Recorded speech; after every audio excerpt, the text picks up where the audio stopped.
Om Swastiastu, selamat sore anak-anakku yang tercinta. Selamat bergabung kelas 7 SMP Pelangi Dharma Nusantara. Terlebih dahulu Ibu memperkenalkan diri, nama Ibu Leputu Suparmi SHMM, sudah mengabdi di pendidikan selama 50 tahun dan diberikan tugas oleh Bapak Ketua Yayasan Dharma Negara untuk mendirikan SMP Pelangi Dharma Nusantara pada tahun 2012. Untuk itu kami mengucapkan selamat datang di Pelangi Dharma Nusantara bagi anak-anak kelas 7. Mudah-mudahan dalam jangka waktu 3 tahun ini anak-anak bisa menamatkan pendidikan dengan baik, pendidikan yang berkarakter dan memiliki budi pekerti luhur penuh dengan tanggung jawab terhadap negara kita. Ya anak-anakku sekalian, demikian dulu perkenalan yang singkat ini. Mudah-mudahan nanti apa yang kalian simak di tayangan video tersebut kamu bisa jadikan bekal untuk hadir di tengah-tengah SMP Pelangi Dharma Nusantara yang sedang mengalami beberapa cobaan. Bangsa kita sedang berhadapan dengan COVID-19. Mudah-mudahan kita senantiasa diberkati oleh Yang Maha Kuasa. Kita tetap laksanakan protokol kesehatan dimanapun kalian berada. Semoga kita diberikan sehat dan umur panjang. Untuk itu simak video yang Ibu tayangkan. Silahkan. Terima kasih.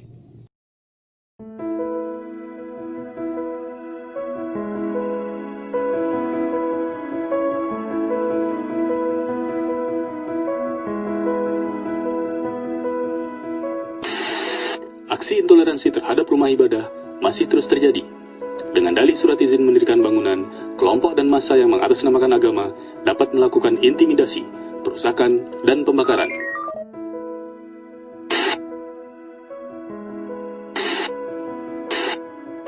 Pemirsa, hari ini terjadi lagi bom bunuh diri di Indonesia. Bom tersebut meledak di salah satu rumah ibadah di Solo. Akibat kejadian itu, seorang anak muda tewas mengenaskan, diduga sebagai pelaku bom bunuh diri. Belasan orang terluka. Apa yang sedang terjadi di negeri ini? Aku harus mencari jawabannya.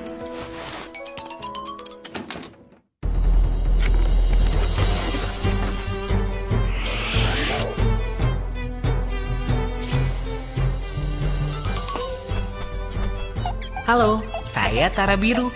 Yuk kita cari tahu tentang Nusantara. Dulu Indonesia adalah kerajaan-kerajaan yang terpisah dengan latar belakang agama yang berbeda, seperti kerajaan Hindu, Buddha, maupun Islam. Momentum kebangsaan menyatukan Nusantara yaitu Sumpah Pati Gajah Mada yang kita kenal dengan Sumpah Palapa.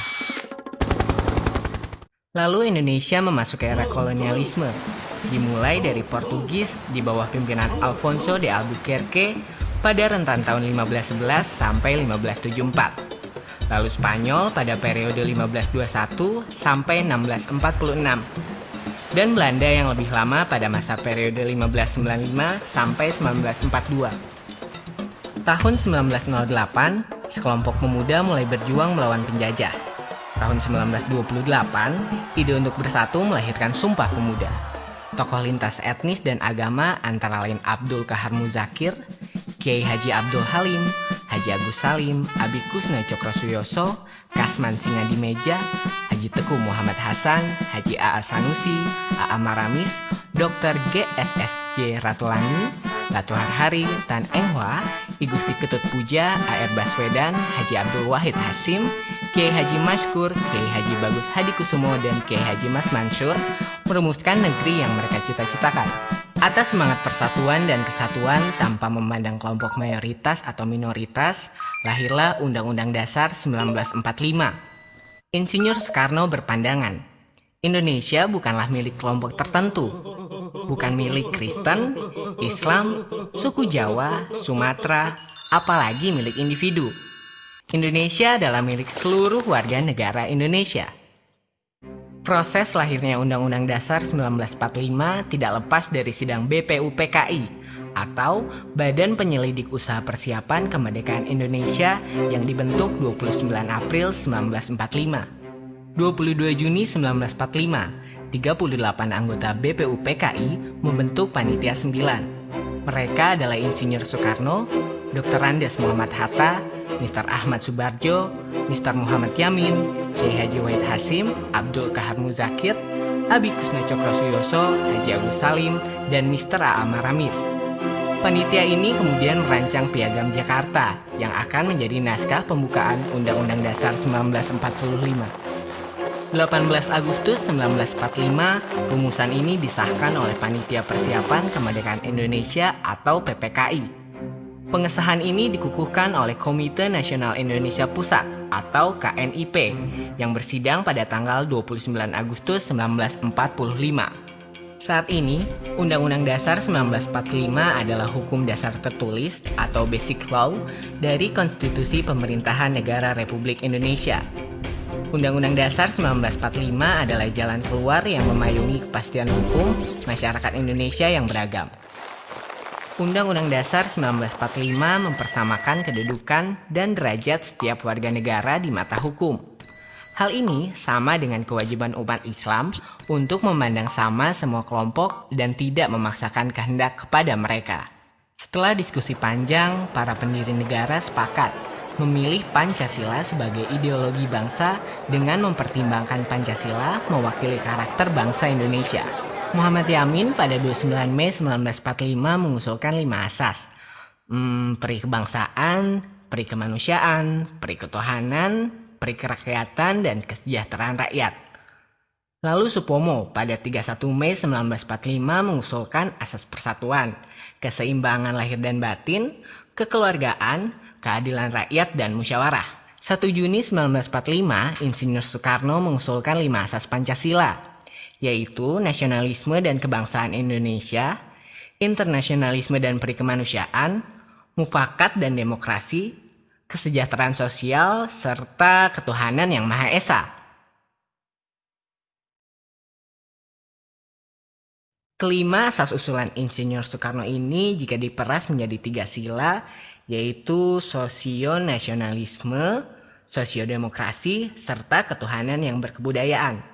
Dan jika diperas menjadi 1 sila, yaitu gotong royong. Ini menggambarkan karakter bangsa Indonesia. Pancasila melahirkan sistem demokrasi terbaik bagi Indonesia yang memiliki keragaman kelompok masyarakat dan keyakinan beragama.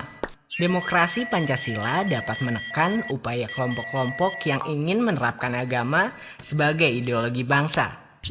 Ketakwaan terhadap Tuhan tidak hanya sebatas ritual, tetapi juga bagaimana kita berakhlak baik kepada orang lain yang berbeda. Sila-sila dalam Pancasila itu sama dengan nilai-nilai dalam Islam. Sila pertama mengajarkan kita ketakwaan terhadap Tuhan. Kita selalu diawasi oleh Tuhan dalam segala perbuatan yang kita lakukan. Sila kedua mengajarkan kita untuk adil, disiplin, dan beradab. Sila ketiga menahan kepentingan diri sendiri maupun golongan dengan lebih mengedepankan kepentingan bangsa. Sila keempat memberikan kepercayaan kepada wakil-wakil kita, yaitu memberikan kekuasaan kepada mereka untuk mengatur dan menjalankan negara serta pemerintahan melalui penerapan nilai-nilai yang pro kepentingan masyarakat. Sila kelima merupakan output dari seluruh nilai kebaikan, yaitu dapat menciptakan keadilan sosial bagi seluruh rakyat Indonesia. Keanekaragaman adalah ketentuan dan anugerah yang diberikan Allah Subhanahu wa Ta'ala. Ini sesuai dengan karakter Islam sebagai agama rahmatan lil alamin, menyebarkan kebaikan untuk seluruh alam. Perwujudan keanekaragaman inilah yang terwakili dalam slogan Bhinneka Tunggal Ika. Kawan-kawan, perpecahan mengancam bangsa kita. Eksistensi Islam tumbuh dan terus berkembang hingga kini karena Islam menyesuaikan dengan kondisi yang ada pada setiap negara. Syariat Islam tidak bertujuan mendirikan negara Islam, melainkan bagaimana kita membangun sebuah negara dengan menjalankan nilai-nilai Islami yang syarat akan kebaikan. Jika sekelompok orang ingin mengganti konstitusi hukum kita dengan syariat Islam, itu bukan jalan keluar yang bijak bagi Indonesia yang heterogen. Pada masanya, Rasulullah membuat Piagam Madinah yang berisi kesepakatan damai, menerima perbedaan, menghormati agama lain, dengan memberikan jaminan keselamatan dan perlindungan dalam menjalankan ritual keagamaan mereka. Itulah agungnya Rasulullah. Kita berkewajiban memerangi upaya pemecah belahan yang dilakukan oleh teroris dan kelompok radikal yang hanya mementingkan kelompoknya sendiri dan seolah dibenarkan oleh agama sesuai penafsiran mereka. Indonesia besar karena sikap toleransi yang bisa menerima perbedaan dengan bijak. Daripada Anda meributkan kegelapan, nyalakan saja lilin untuk menerangi. Lebih baik kita berpikir untuk mencari solusi daripada saling menyalahkan.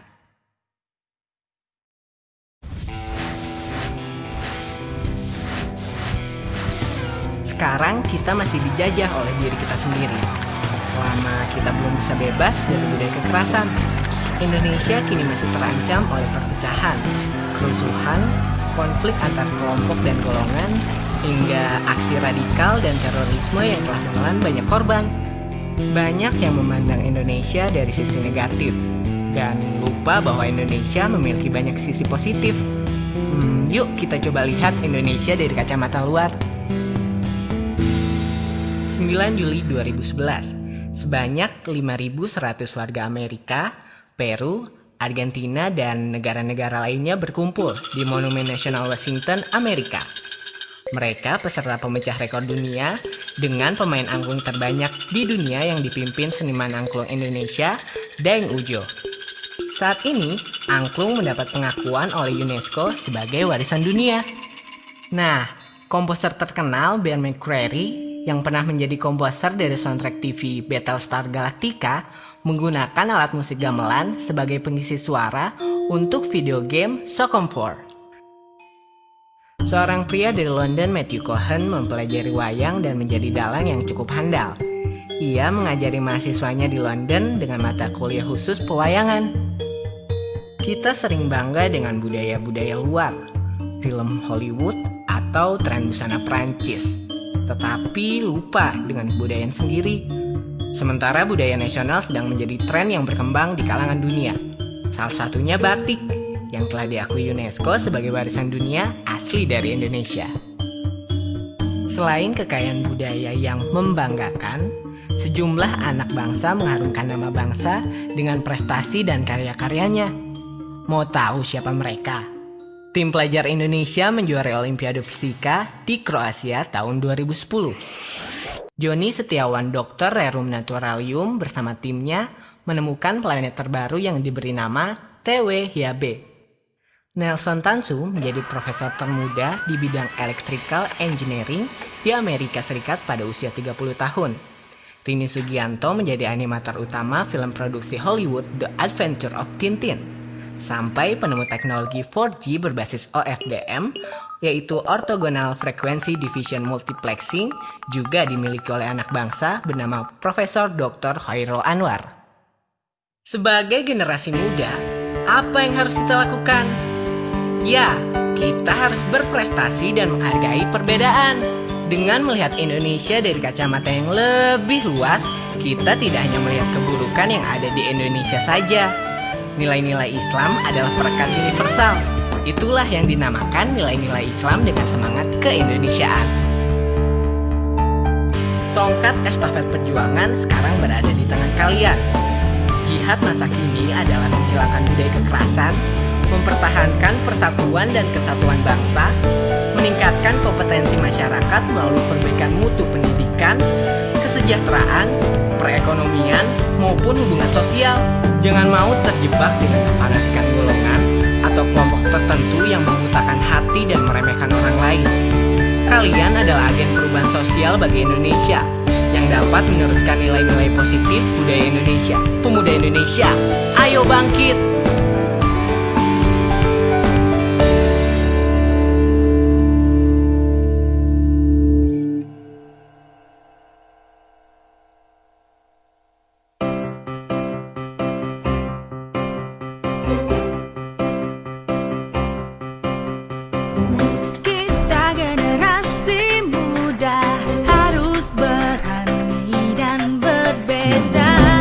Lakukan yang terbaik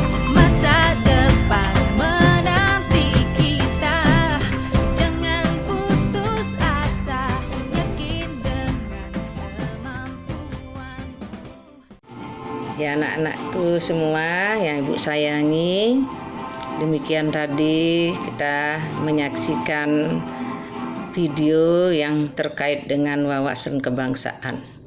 Jadinya wawasan kebangsaan ini adalah cara pandang bangsa Indonesia terhadap diri dan lingkungannya. Tentunya di dalam awal daripada sejarah pembentukan negara kita yang tentunya dari kebinekaan, beda agama, suku, adat istiadat, tempat tinggal, pulau yang terdiri dari 17.000 pulau lebih, sehingga memiliki batas wilayah laut dan selat. Itu bukan berarti kita tetap bersatu wawasan Nusantara. Laut itu adalah merupakan penghubung dari pulau yang satu dengan pulau yang lain. Di bawah kepemimpinan Presiden Pak Joko Widodo sekarang, kita banyak sekali tantangan baik dari luar maupun dari dalam, namun tetap kita dalam kancah negara kesatuan Republik Indonesia, mari kita bersama-sama sebagai warga negara yang baik tetap bisa mempertahankan jati diri bangsa Indonesia dengan berbuat hal-hal yang baik, yang sederhana saja, semangat belajar, punya mimpi yang baik, cita-cita yang tinggi, agar masa depan bangsa menjadi bangsa yang betul-betul merdeka, mandiri, dan penuh tanggung jawab sebagai warga negara. Dan tetap kita dalam kancah negara kesatuan Republik Indonesia. Tantangan itu banyak dari sejarah, dari masa lampau, apalagi sekarang. Ya, contoh sederhana, tawuran pelajar, kemudian narkoba, kemudian adanya tindakan sewenang-wenang terhadap wanita, terhadap anak-anak, itu tidak perlu terjadi. Bahkan sekarang dunia mengalami tantangan yang hebat sekali. Kita berhadapan dengan perang COVID-19. Mari kita berjuang bersama-sama untuk memerangi COVID-19 ini supaya kita semua warga negara kita sehat. Sadarkanlah keluarga kita, mulai diri sendiri. Bagaimana protokol kesehatan kita bisa laksanakan dengan baik sehingga kita bisa memutus rantai daripada COVID-19 ini. Selamat berjuang, tetap ajaknya negara kesatuan Republik Indonesia yang berdasarkan Pancasila dan Undang-Undang Dasar 1945. Negara Kesatuan Republik Indonesia adalah harga mati bagi bangsa Indonesia yang dalam keanekaragaman. Tetap bersatu padu, gotong royong, saling membantu. Itulah etika karakter daripada bangsa Indonesia yang adat ketimuran. Demikian anak-anakku sekalian, mudah-mudahan ada hikmahnya yang dijadikan bekal untuk di dalam kita mengarungi kehidupan sebagai pelajar. Semoga sukses dan salam sehat selalu. Sampaikan salam bahagia kepada keluarga. Semoga COVID-19 ini cepat berlalu sehingga kita bisa bertatap muka langsung di sekolah. Ya, walaupun dari jauh tapi tidak mengurangi hikmah. Untuk itu kurang lebihnya saya mohon maaf yang sebesar-besarnya. Mudah-mudahan ide yang dewasa, Tuhan yang Maha Kuasa senantiasa berkat kita yang terbaik. Saya tutup dengan para Santi Om, Santi, Santi, Santi Om. Terima kasih.